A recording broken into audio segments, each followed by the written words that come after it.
questions tonight. Okay. That's if we're trying to test on Friday. Okay. About 100 questions per night. Okay. It should be good. You will be good, you pass. All right. All right, back to our current slide here. So let me show you real quick what I did send you. All right, info sheet. I mean, you guys can fill that out. Fill out sometime today. Okay. But in this folder here called Boot Camp, there's a link here. It says Boot Camp. If you click on Boot Camp, it's going to take you to this OneDrive. There's OneDrive, yeah. All right, so the notes are here. All right, the SEMs that you're going to be seeing on the exam are here. SEMs are, you taken CompTIA before? I have Okay, to. you know SEMs then, right? You took A+, you said? I took A+. Okay, yeah, SEMs. So SEMs are performance-based questions. They're things they expect you to go in and do click and drags, and configure things. Like Cisco's. Okay. Yeah. Yeah, not as hard as Cisco. Definitely nowhere near Cisco. Oh, okay. But all the SIMs, you're probably seeing some of them are going to be there. But the notes, right? I'm going to click on these notes. And you can see chapter 1.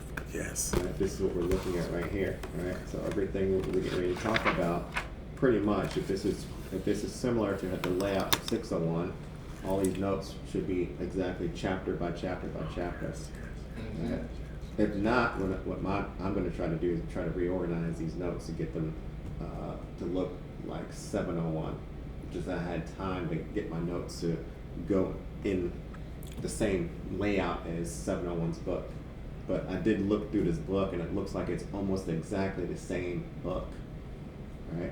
So we'll see how close these notes line up. But right now, so far, so good. Right, so I'm going to leave this open and see where they move things around, maybe. Right. So we're here. Yeah. Back to our picture. On PowerPoint. All right. Did you want us to fill this out now? If you want to multitask, you can do it now. If not, you can do it whenever. I'll wait till I gotta get this. Sometime today. I get it. It's I'll good. do sometime today. Defense. So, a cybersecurity framework. What we're looking at here is first the word framework. Framework means it's a guide. It's a best practice. It's a manual. That's what a framework is. We strive for best practice, right? The way your VA, where's your VA located? Up the road, Atlanta, and All right. Decatur. And does your VA do things different than other VAs? Like a drug any other VA? They do. They have a different. Every VA has their own things. All right. But every VA has a best practice though. Every right? VA has a best All practice. right, Yeah. so we strive for best practice. I do things similar here at ATG to make sure people are successful passing as any other boot camp school you go to, right? There's a best practice. And frameworks are best practices. So here's a cybersecurity framework saying, this is a best practice if I'm implementing security in my organization. What's the best way for me to implement it? Right? And there's lots of frameworks. This is not the only one, but there's lots of frameworks we're going to be talking about throughout the week. Each of these frameworks are guides, best practices for specific tasks for us to accomplish in our environment. Yes, sir. So this one is, how do I secure my organization? Give me a framework so I can secure it.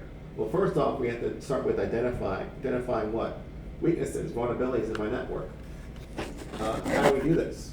Well, we have this team called the Blue Team. Yes. Blue Team is the defense team. That's what right? we are right And there. some of this is color coded correctly up here, but some of the colors don't match with the notes. Okay. Because the notes, purple team is not going to be protecting. The purple team is actually encouraging us. So this slide isn't meant to talk about the teams. Okay. This slide is meant to talk about The framework. The framework. Okay. Yes. Framework. So some of it happens to match up. Some of it doesn't. The only thing that matches up is the blue and red team. Everything else doesn't match up with the teams we're going to talk about later. Okay.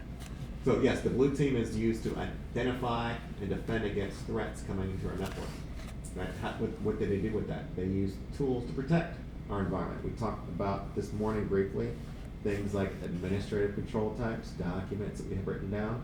We talked about technical control types, things that we do in a firewall or ACL to technically configure and allow PCs into our network or deny PCs from accessing our network. Other things we can do to protect. We talk about physical things. We talk about doors and locks and fences and bollards. Right? All these things can be used to protect against threats trying to compromise our organization. And they use things to detect these threats that might be coming in from this team called a red team. Now, there's a team called the red team, and their job is to simulate an attack, simulate penetrating the network. And the blue team's job is to simulate defending against the red team. Yes, sir. So this is an exercise that we do, just like, you might have an exercise when a fire alarm goes off, and we all have to evacuate. The more times you perform this exercise, the better you're going to be at responding to an event that might occur in the future, as far as a threat that might compromise your environment. So blue is defending, red is attacking. Yes. Copy. Yep. Copy. Yep. And we got that written in my notes on the first page, I think, too. Okay. So here, when we talk about detecting, there's several ways we can detect. The primary way that when we talk about in this class is using a tool called a SIEM device. SIEM stands for Security Information Event Monitoring. SIEM device. SIEM. SIEM. So we might have seen a SIEM device or heard of a SIEM device like this. SolarWinds, anybody heard of Yes, SolarWinds? definitely. And the SolarWinds attack that we had, yeah. So here, if I go to images, I'll show you guys, this is what SolarWinds looks like. You can probably just play a little quick video so you can kind of see. Yeah, play a little quick video. Okay. I like my new laptop. I know, right? Yeah. SolarWinds Security Event Manager is a simple, powerful, and cost-effective SEAL tool designed to strengthen the security posture of on-premises networks by providing threat detection, automated incident response, and compliance reporting capabilities.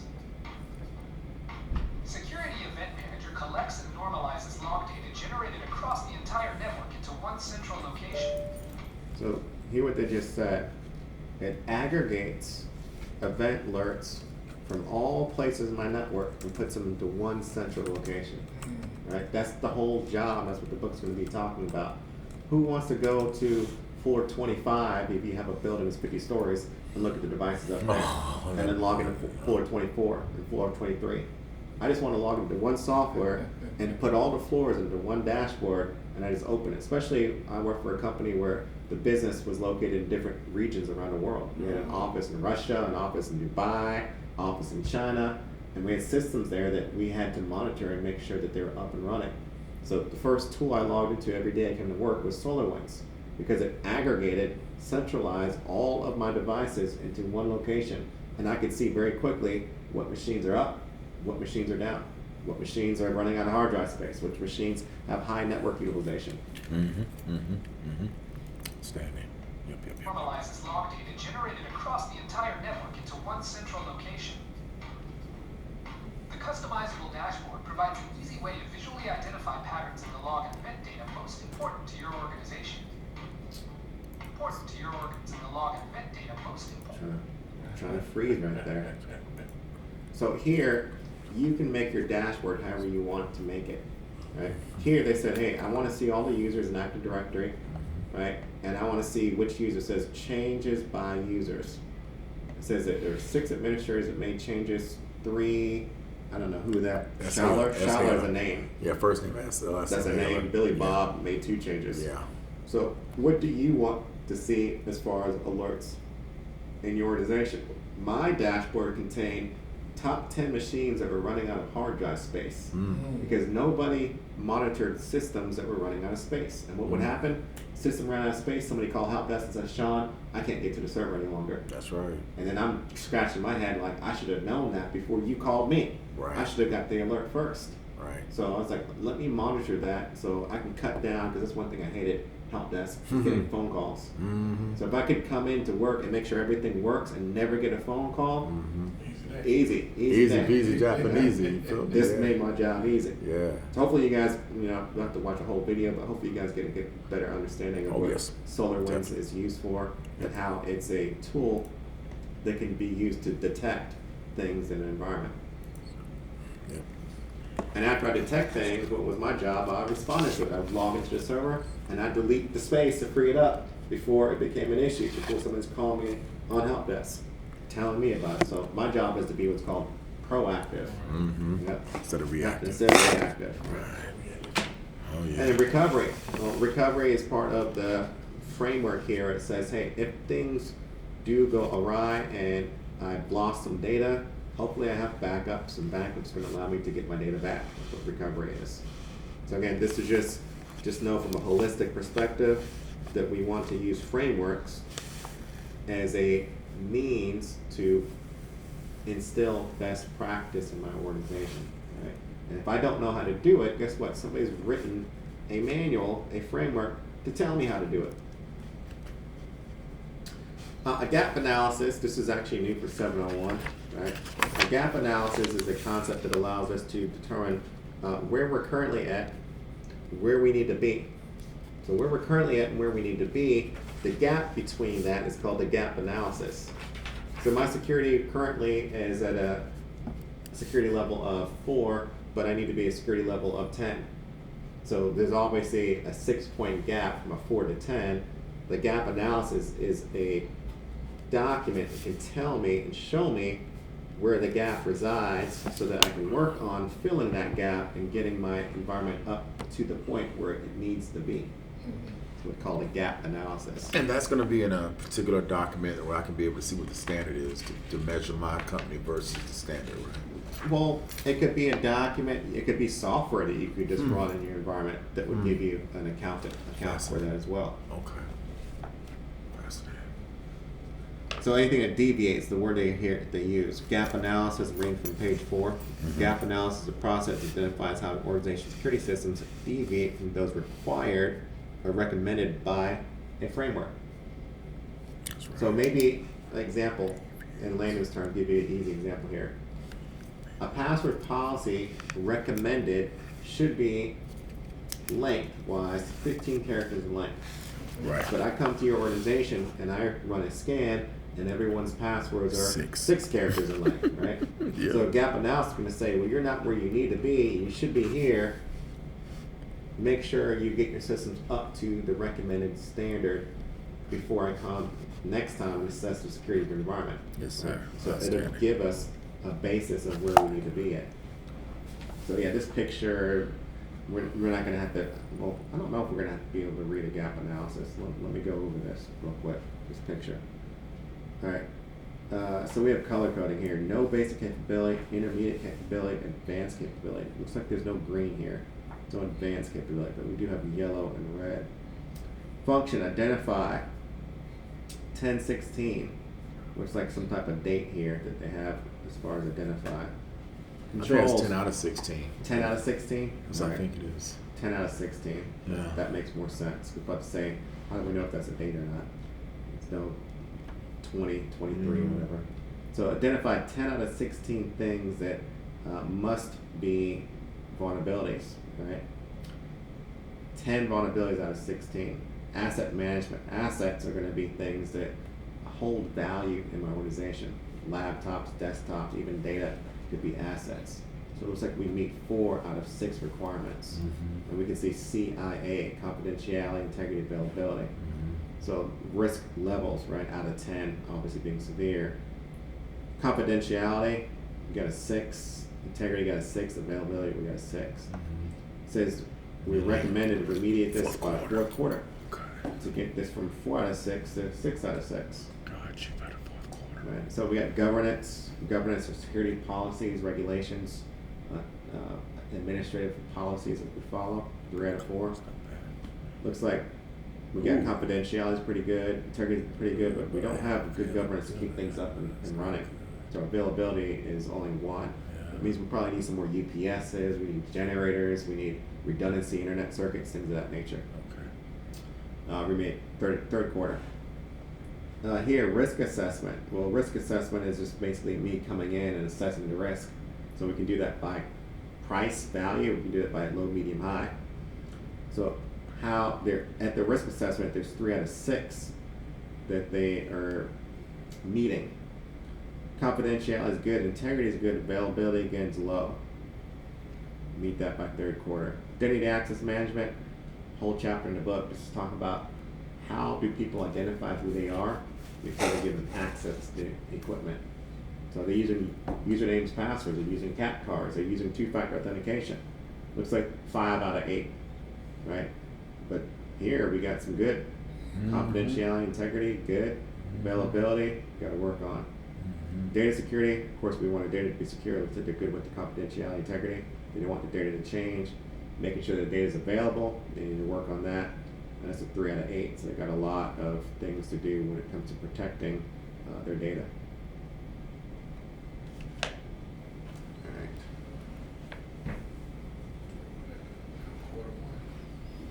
Yeah, they got that risk assessment data is a big problem for them.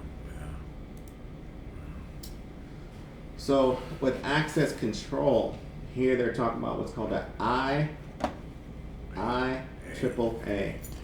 Yeah, I mean this is like straight from my notes. Let me go ahead and close this. Close this. Where's my notes at?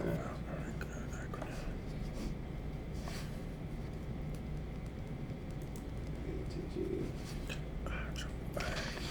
These open at the same time as I'm teaching you guys.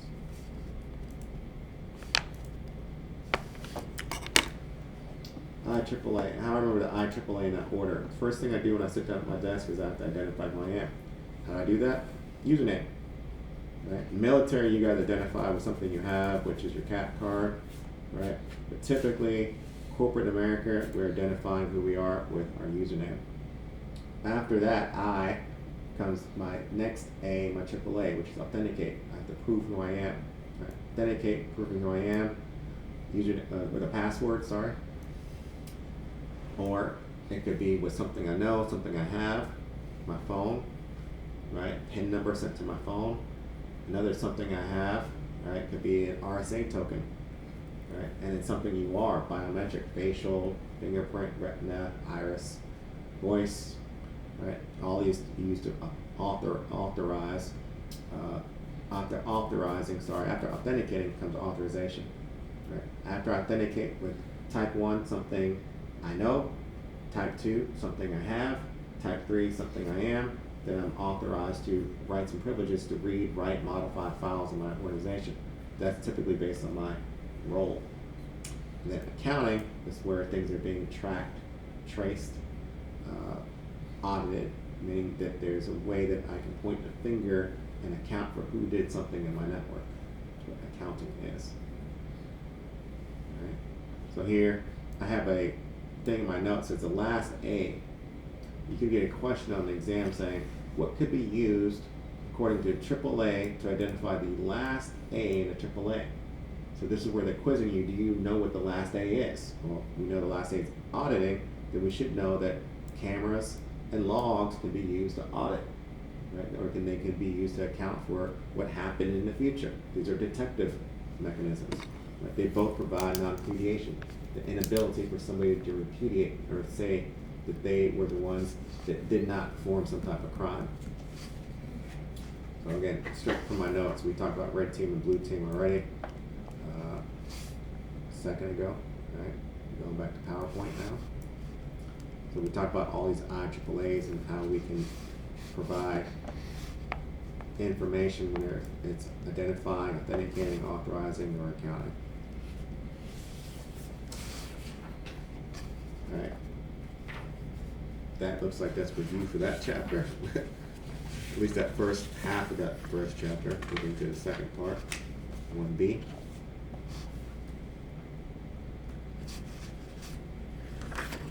This is actually the exact same slides as 601.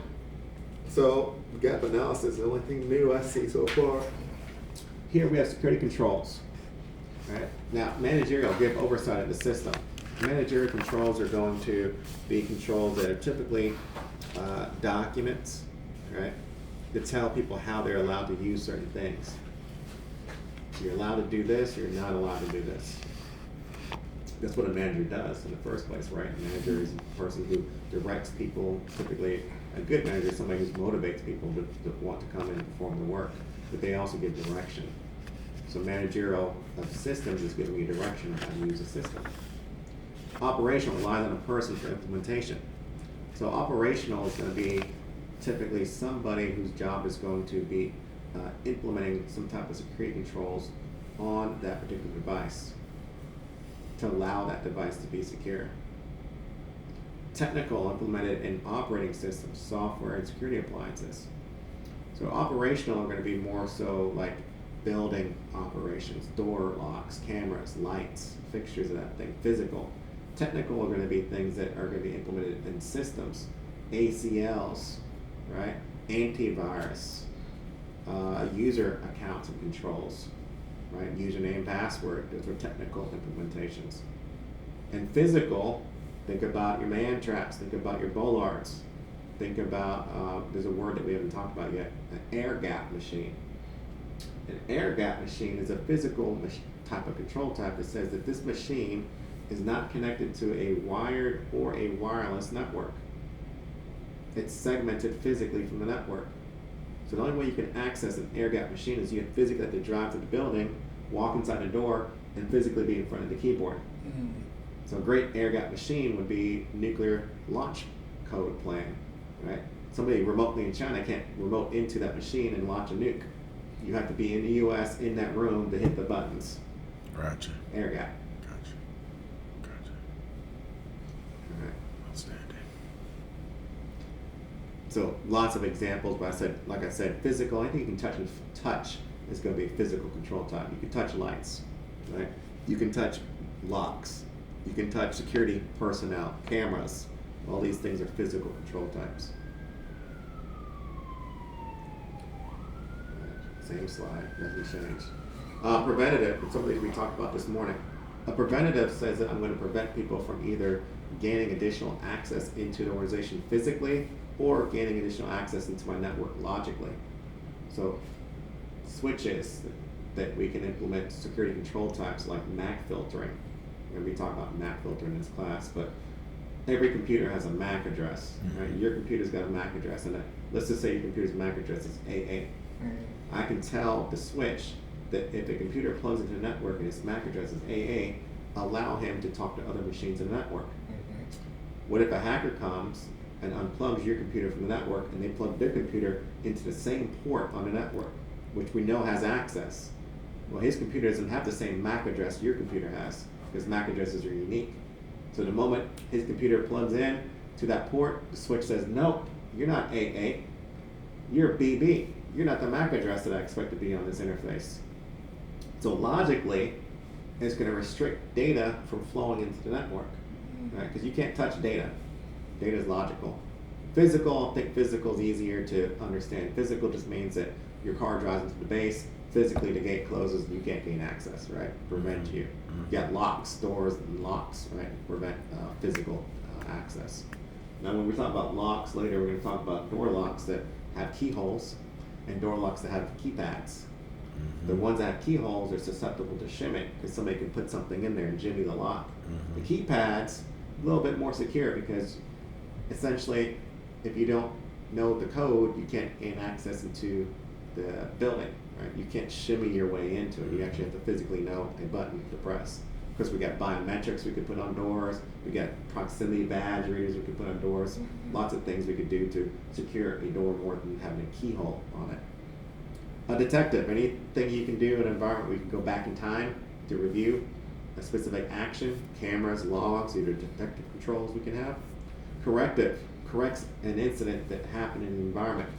I always consider backups to be the best examples of corrective. Antivirus is a good example of corrective too. You get a virus, what do? You put antivirus software on there, scan it, and corrects the action. Antivirus, doesn't an antivirus prevent you from getting a virus? Doesn't an antivirus detect when you got a virus? Doesn't an antivirus correct the action of a virus? And antivirus is all three of those. Right, Norton, shout out to Norton. So antiviruses do a lot for our systems, right? Yes, sir. I talked about this compensating word already this morning, right? And compensating is a lock on top of a lock. So we'll talk about your latch or your little chain that you might put across if you get the old school chain link across your door, right? Or your cat card is compensating because it's got two factors.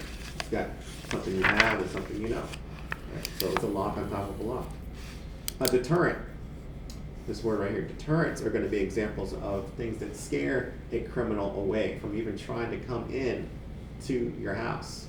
So my wife's famous with this. She loves putting up signs around the house, break security system, beware of dog, or anything that can scare somebody away from trying to come into our house. Smart, yeah. And directive are administrative control types. So anything that's written down, a document is directive, is giving me direction on how to perform certain types of actions in my environment. Going back to the military, there's a directive control that military cannot put USB thumb drives into the laptops, right? That port actually will get disabled because you can't be copying sensitive top secret information onto the thumb drive and then walking out the environment with it. Yep. So there's policies that direct what we can do with these particular machines or what we can do at work, as far as you can't send PII from your .mil address to your Gmail address. That's a policy. It's something you're not allowed to do. That's right. So again, they got examples here in the book. I already gave you guys examples, right? Just know directive tells me, it gives me direction, it tells me what I can and can't do. Deterrent is going to scare me away. Think about military bases. Another one that I talk about is fences with barbed wire, right? Or Alcatraz. That was a deterrent. Nobody wanted to escape and swim 100 miles because everybody else who did died. So it kept them on the island. And then compensating, like I said, to control on top of control. If the first control breaks, this control is going to be my compensating mechanism to increase the security. Okay. And these are all basically just written straight from verbatim from the book. There's nothing in my PowerPoints that's not in the book. My PowerPoints are just talking points. Most of the time they're just talking points. So I say this, a lot of times people ask for my PowerPoints. One, I can't give them to y'all because CompTIA gives them to instructors only, and that would be bad if I got in trouble if that got out. Right. And two, PowerPoints suck because they're just talking points. Yeah. How is going through these talking points going to help you unless you're an instructor? Because there's no info on these. Right. So here, everyone has different responsibilities. So far, 601, gang. This is exact same slides. We have the CIO. He's going to be responsible for maintaining security of the organization. CISO, Chief Security Officer. Right? These guys pretty much doing exactly the same thing. I call them police officers of IT. Right? Just like a police officer stops you for speeding because he's controlling legally what you can do out on the roads. The CISO, sometimes it's called the Chief Information Security Officer, CISO. Here they have the CISO, right? Is responsible for maintaining security in the building. Hey, you can't bring in thumb drives and plug them into my network. Hey, you can't bring unauthorized devices like a tablet and connect it to my network. Right? Overall responsibility maintaining security in the environment. Managerial are going to have different managers for different departments. Some managers are going to be responsible for accounting team, making sure accounting team have things that they need to do their job. Right? Other managers are going to be responsible for HR. Other managers are responsible for IT. Managerial, we have managers for every single department, or they call them OU, organizational units. That's right. Right. Technical, that's us. What's our responsibility? Mitigation, risk mitigation. That's what I talked about this morning. Our job is for implementing controls in the organization to mitigate risk. So this is where we get into our SIMs on the exam. Our SIMs on the exam are going to be us implementing controls. We have to configure a firewall, right? 2 potential firewall SIMs you could see. We have to configure a wireless access point, right? So we're going to probably see a wireless access point as well, configuration. There's going to be the click and drags with terms and definitions, right? But they're going to expect you to be able to not only know in theory how some of these things are done, but if you're given a simulation, how would you simulate configuring this device and do it in the most secure way possible? Non-technical are just end users. Their job is nothing. What are they responsible for? To come to work and follow the rules. That's it. Do care, do liability. Do care, there's another word that goes with due care called due diligence. Again, these are in my notes from chapter 1. I'm talking about due diligence first. You guys remember when GameStop and AMC stocks were at all-time high. They were called the meme stocks. Everyone was buying them trying to get rich quick. I was too. Yeah, me too. I made a lot of money, lost money at the same time. Well, do care, they were saying in the news, do your own DD. What they were saying with the DD is do your own research. Just because GameStop is at $359 doesn't mean the stock is really valued at $359. So research it first. That's what due diligence means. Due diligence, same thing we do when we come to as a technician or as a manager. We have to research the proper security controls that we should maintain in an organization. So if we don't know it, then we can go out and get frameworks and we can read about it. But we are responsible for doing the research. You can't be hired in an organization and not do the research of how to secure the environment. Due diligence. After I've done the research, it's like, hey, we need to purchase some firewalls. We need to get a network guy here because our network is not secure. We need a guy at the front because a man trap because everyone's coming in the gate. We don't know if they're criminals or whatever. Due care is acting on the research. So actually doing it, implementing a firewall, implementing network segmentation, implementing a gate at the front with the guy sitting there looking at everyone's badging coming in, right? Acting upon the research is due care. Due diligence research, due care is acting on it. Here's another simple example. Due diligence. Research has shown me that you should not run with scissors in your hand. Due care. I see you running with scissors in your hand and I act on it and I say stop. You might hurt yourself. Due diligence, due care. Outstanding. Due diligence first, due care. Information security competencies. Same slide from 601. Ain't nothing changed. All right. Ain't nothing changed. And even I'm probably going to, I have a lot more notes in my 601 slides because this is just talking points. There's a lot of stuff I talk about in this slide. All right. Risk assessment. I talk about two types of assessments on this particular slide. One's called a quantitative assessment, another one's called a qualitative assessment. Right. Now, in this chapter 1, they're saying how can we increase security in our organization. That's what information security competencies are. These are all a list of ways we can increase security. But this list right here happens to be several chapters in the book. There's a whole chapter on risk assessments. There's a whole chapter on business continuity and disaster recovery. Right? There's whole chapters in all of these points they have up here. Okay. So when you read the book, and if you're looking at chapter 1, it doesn't give you more information on what a risk assessment is, because it's a chapter later. You're going to be talking about it. Okay. Gotcha. I'm going to talk about it now, because another way people learn is what's called repetition. Yes. Over and over and over and over That's again. right. That's how I learned. Okay? So you're going to write it down now, you're going to write it down tomorrow, you're going to write it down Thursday. You're going to write it down so many times that you're just going to know what a risk assessment is. That's right. That's right. This is the second time I'm talking about risk assessment, and it's only 11:30. I talked about something called a quantitative and qualitative.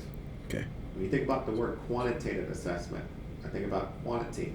1, 2, 3, 4, 5, you're counting numbers. So when you think about quantitative assessment, you would perform one if you want to get a monetary assessment on your assets. How much is that laptop? It's $1,000. How much is that mouse? It's $3. But which one do I want to assess first as far as risk? The one that's cost the most, Yes. $1,000. I put controls on that one first before I put controls on the mouse. Then we talk about qualitative. Qualitative is when you can't assess a dollar figure. Data, I can't put a dollar amount on data. I can't say that data is worth $1 million.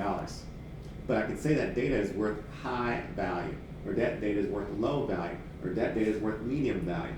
So we have this thing called a ranking system, low, medium, high, with qualitative. Again, all of these are in the notes that I've given you guys, promise you, in chapter 1, the difference between qualitative and quantitative. Thank you. Specify, source, install and configure secure devices and software. Again, we've talked about this, here's the second time. What they're saying here is, when I install something, I want to configure it so it's secure.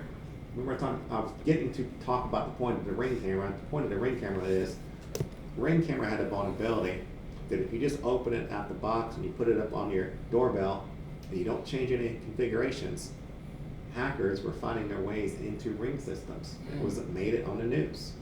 So Ring, Amazon had to come up with a way that when you take it out the box, it forces you to configure it in a secure way. So you go through this wizard, and you have to change all the default settings. It doesn't allow you to set it up default any longer.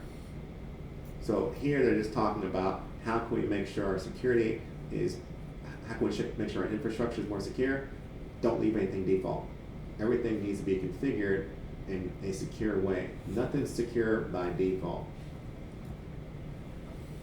Access controls. Well, there's lots of ways that we can implement access controls. Whole chapter is going to be talking about different ways we can implement access controls. Starting with, and just for your visual learners, it's in my notes. We go here to view. We can turn this up so you guys can see 200 font.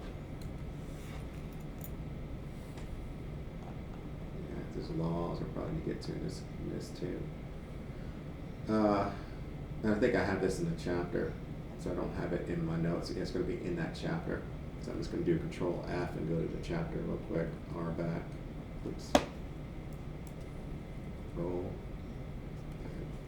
So these are the access controls for you guys that like to write stuff down, but you want to actually see what you're writing. All right. Access controls we're talking about in chapter 2 in the book. Right? Different types of ways we can create access controls. The first one's role-based. Role-based means based on your job. So think about your role. Is your role to, I talk about in military terms, is your role to fix aircraft? If it is, you have access to aircraft schematics. But you don't have access to tank schematics because that's not your role. Right? What is your job? And what you have access to as far as your role is concerned, I'm going to give you access to that information. But if it's not your role, you don't have access to it.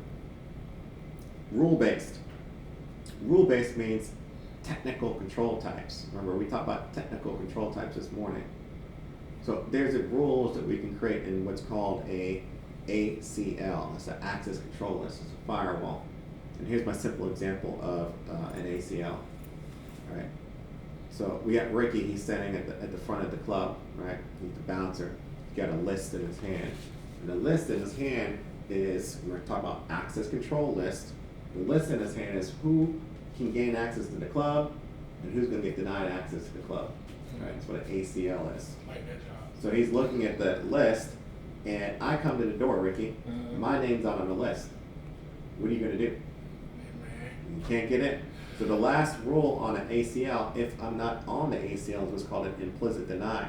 By default, it's going to deny that person access. That's the same thing that happens on a firewall, implicit deny, ACL. And when we read these ACLs, just like you're at the club, you start at the top of the list and you work your way down. You're not going to start in the middle of the list and see my name's there. You can start at the top, work your way down. ACLs start the same way. They read from the top and they progress to the bottom. So there's this order of progression when an ACL is read. Right? But it's a rule because you have to tell the system, yes, this PC can come into the network, or this PC with this MAC address, he's not allowed into the network. And if I'm looking through antivirus, if I'm looking through the rules and that PC is not on the list, what happens? That implicit deny is going to kick in. Attribute-based. Attribute-based is the most granular of all the control types. The word granular means most detailed of all the control types. Attributes. Right? Talk about the word attribute. Right? When you met your wife, right? There was attributes. I don't know if you're married, my bad, but you met your wife, your girl, whatever. There's attributes that you liked about that particular individual, right? You could list them, Yes, or sir. you could even list them now if you're Yes, divorced sir. and you're looking Yes, for a new sir. one, right? I don't know how I guess that. But there's certain new attributes that you're looking for now, right? But they must meet this before you're going to even think about doing that again. Oh, yeah. So when we think about attribute-based access control, it's the same thing. It's a list of things that you must meet before I give you access. Right. So a lot of people are in my boot camp course, Military Security Plus, because one of the attributes that they need for their job is they need the attribute of that Security Plus cert. That's right. They cannot touch systems until they have that cert, right? And if they don't get it, they're at risk of losing their job. So they're all in my course like, I need this, and I need it like, I needed it yesterday. So that's what they're testing on Friday. But we could have more attributes than that. Not only do they need certs, they need to have top secret security clearance. That's right. They need to be in the base, work for the company for at least 30 days. Right. Right? And they must meet all three of those attributes before they're given access. That's right. So attributes are the most granular, most detailed. Discretionary access control. Talk about the word discretion. The word discretion means it's up to you as a user whether you want to give people access to files or folders in your organization. Now it's not up to us. Typically you gotta pick up the phone, you gotta call help desk and say, hey, I need access to the printer on floor 2. I need access to the folder that my manager has access to. Right? It's not up to you to say, well, let me just go ahead and give myself access. So discretionary access control is not typically something that we use. We still need to know the definition. Right? Typically we use something called non-discretionary, when it's left up to somebody other than us, right? That's what non-discretionary means. And then mandatory, the last one. I call this military access control, MAC. Because military, the only way you get access to something is based on the label that's on that monitor. You know, everything's labeled classified, unclassified, top secret, and your security clearance. So if I come to a monitor in a base and the monitor has classified on it, but I'm a civilian and I have unclassified access, I should not be able to access that particular asset because my security clearance doesn't match the label of that asset. Yes, sir. Mandatory access control. Yes. Again, all those this is my notes, and I share my notes with you guys. That's a whole chapter in the book, access controls. All those things we just talked about, it's a whole chapter in the book. Audit logs and events. Well, there's nothing to expand on audit logs and events other than that when we make sure we can maintain the ability to go back in time and have a historical reference on who was the person that logged into the system yesterday, who was the one who rebooted the server yesterday, who was the one that stole the data yesterday. But we have a log of that event, right? What time did you log into your system this morning? There's a log for all of those events. Everything you do in the network is being tracked. Why did the system shut down at 9 o'clock last night? Why did it reboot? There's a log for that event, right? So we're going to be talking about where we can go to look at these logs and systems and which each of these categories of logs is going to maintain. What's in my security logs? What's in my system logs? What's in my application logs? What's in my setup logs? We're going to look. We're going to look. I'm going to have you guys do it on your computers. Okay. Some people learn by doing. Incident response reporting. We talked in depth about this morning. Right? We talked about those phases: preparation, detection. Right?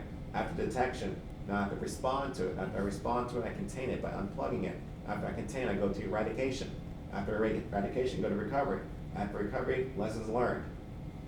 6 times. That's a whole chapter in the book. 6 times. All those phases, I know it's a lot.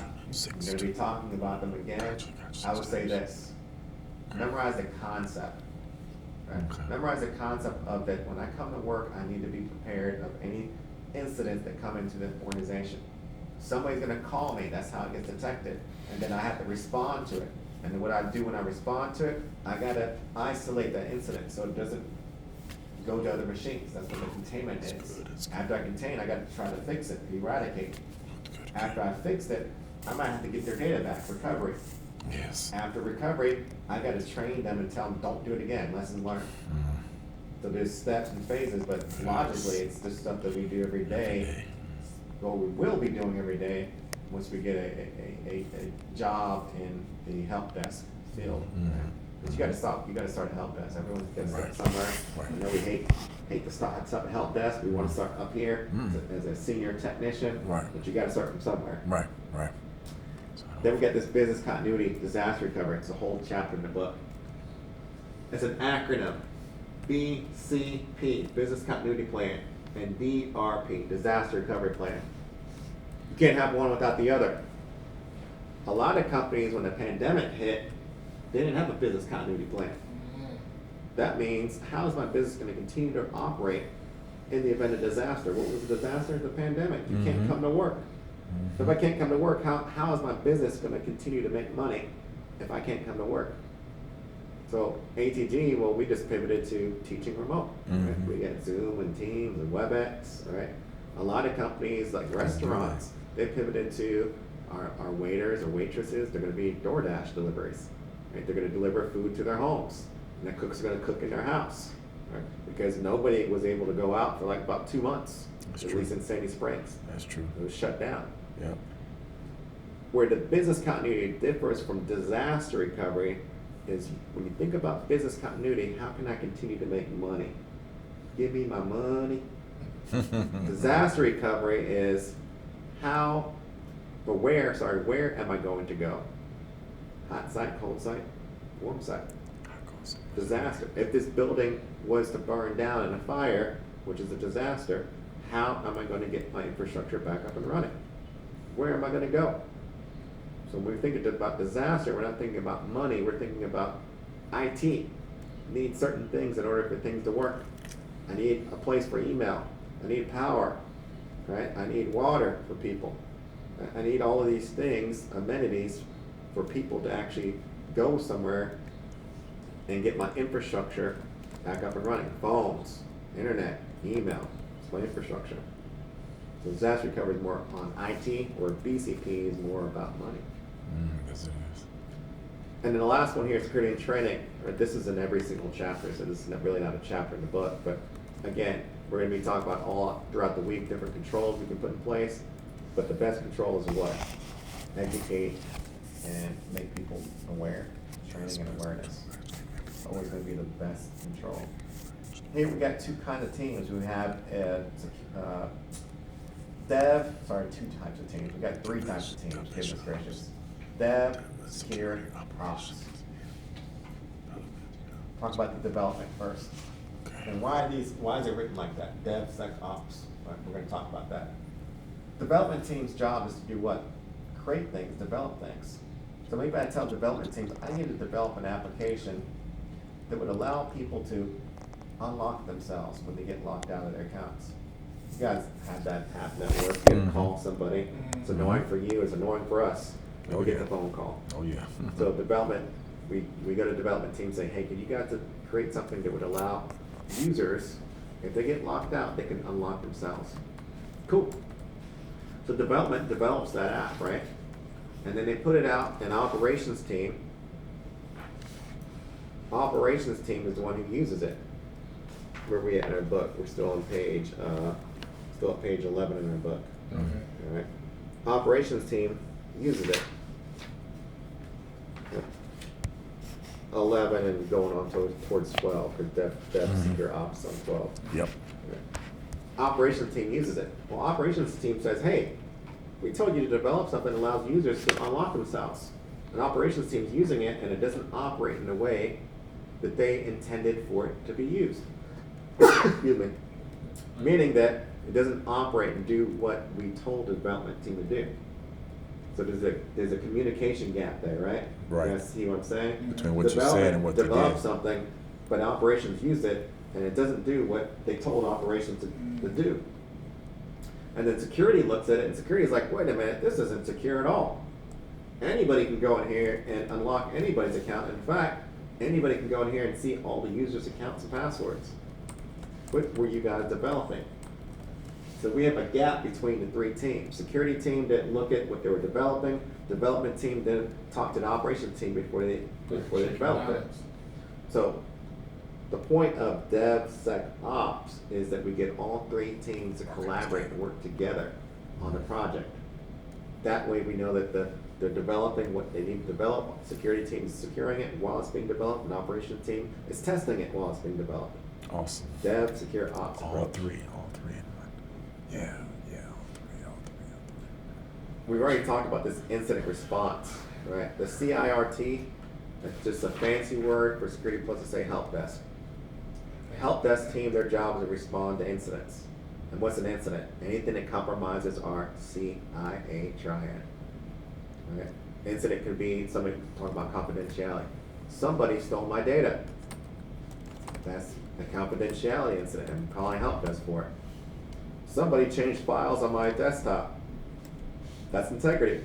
Somebody modified files on my desktop. Internet's down.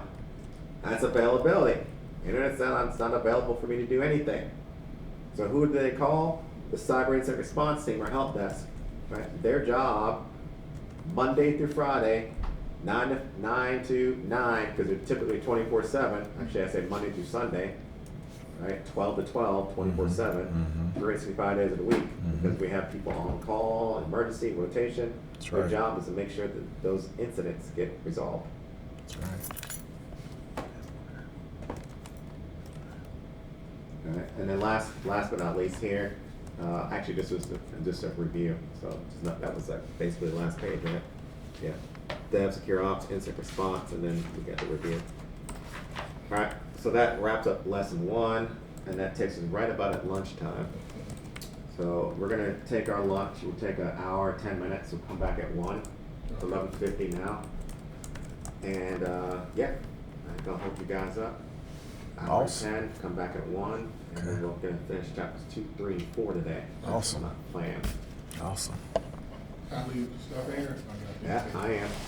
All right. I'm gonna go eat in my office. Okay. I wanna smell this room with my good food. I heard that, man. Go have fun, brother. Yeah.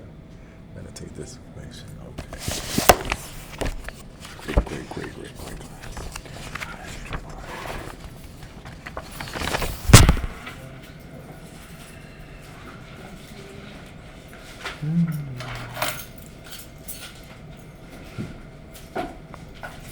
Henry, just close the door and you head out, sir. Yes, sir. Appreciate it, boss.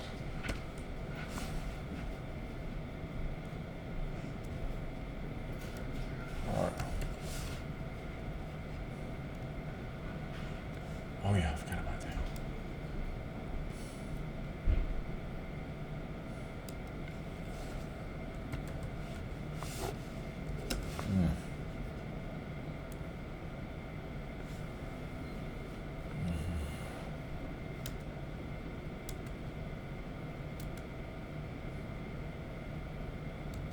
Might as well go back and get that PMP again. Alright. Next. Green wires, told you.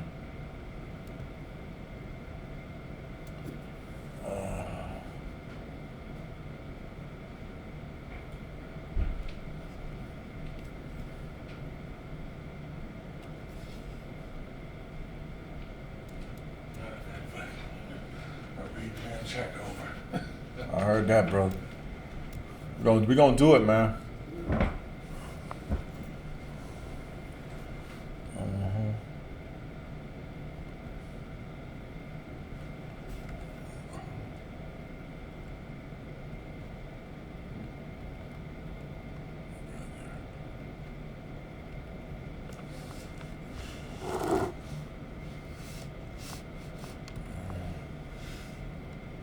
Oh, yeah, definitely.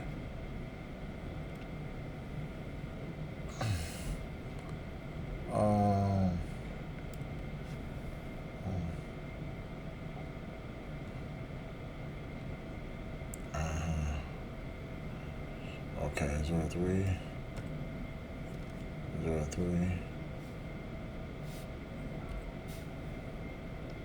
22. 024. That's it. I'll take it at 09.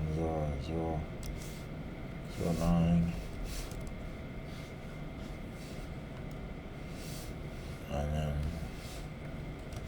403 31 02 4 09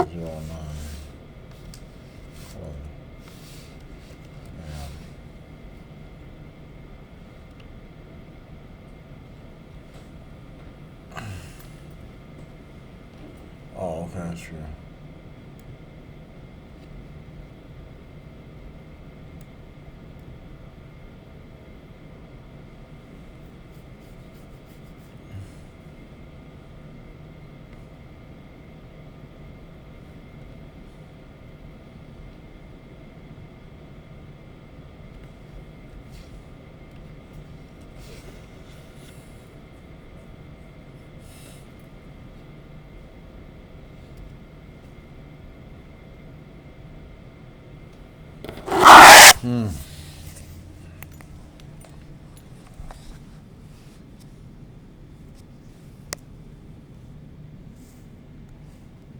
All right, so that was the class, and this would be again.